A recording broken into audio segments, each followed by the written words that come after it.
about creating your own bathroom space is it's got to be your bathroom, it's unique to you. You don't want a copycat look anybody else. So that's where Multipanel really works well. So you could use it with paint, and you could even use it with some tiles. It's entirely up to you.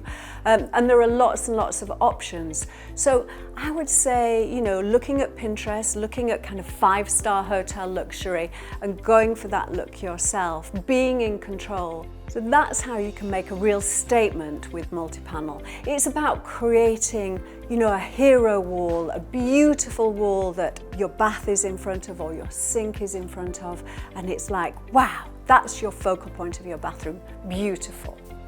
Another good place to start when you're thinking about redecorating is to really look at the floor plan of your bathroom. It may seem really obvious, but just a few lines on a piece of paper so that you can play around with scale, move things around before they cost you money. A floor plan just gives you control.